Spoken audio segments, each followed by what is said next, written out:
Hello friends, welcome to my YouTube channel.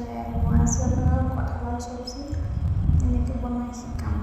মই কঁঠালখিনি কাটি ভালকৈ ধুই ভাজি লৈছোঁ। অকণমান ৰঙচুৱা হোৱাকৈ ভাজি ল'ব আপোনালোকে অকণ তেলত। চাওক অকণমান ৰঙচুৱা হৈছে। তেতিয়া মই কঁঠালখিনি বেলেগ এখন বাচনত থৈ লওঁ।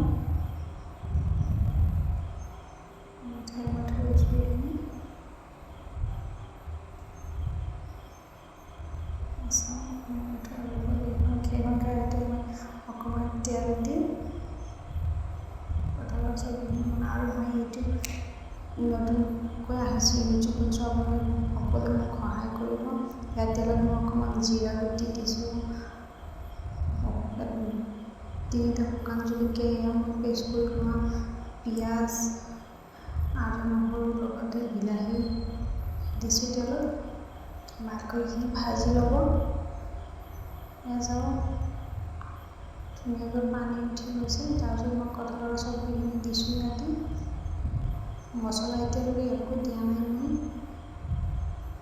মই ভাজি লৈছোঁ ধুনীয়াকৈ। তাৰপিছত নিমখ দিছোঁ, হালধি গুড়ি, জিৰা গুড়ি, ধনিয়া গুড়ি, চিকেন মছলা, ৰেড চিলি, গৰম মছলা, গোটেইখিনি ধুনীয়াকৈ দিব। আপোনালোকে পৰিমাণ অনুযায়ী দিব, আপোনালোকে কিমানখিনি মছলা খাই ভাল পায়। মই বেছি গৰম কাৰণে মছলা বেছি দিয়া নাই। গোটেইখিনি মিক্স কৰি ল'ব। ধুনীয়াকৈ মিক্স কৰি ভাজি ড্ৰাই হ'ব দিব। অলৰেডি কঁঠালৰ চব্জিখিনি সিজি গৈছে কাৰণ মই দুবাৰ ভাজিলোঁ। চাওক পৰিমাণ অনুযায়ী পানী অকণমান দিব। গৰম পানী দিছোঁ। উতলি আছে আঞ্জা। মই ভাত ৰেডি কৰি লৈছোঁ। ভাতৰ লগত আছে আলু ভাজি,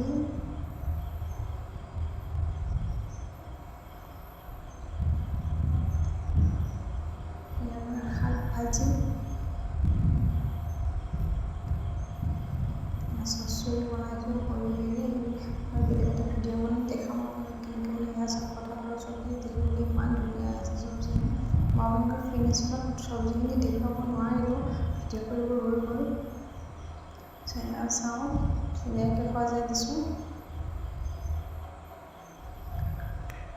আপোনালোকে মোৰ চেনেলটো আগবঢ়াই যাবৰ কাৰণে সহায় কৰিব। আপোনালোকে ছাবস্ক্ৰাইব কৰিব আৰু ভাল লাগিলে কমেণ্ট কৰি লাইক কৰি জনাব, আগবাঢ়ি যাবলৈ সহায় কৰিব। আৰু আপোনালোকক যদি এখন চচৰি লাগে কেনেকৈ বনাইছোঁ আপোনালোকে নেক্সট ভিডিঅ'ত পাব।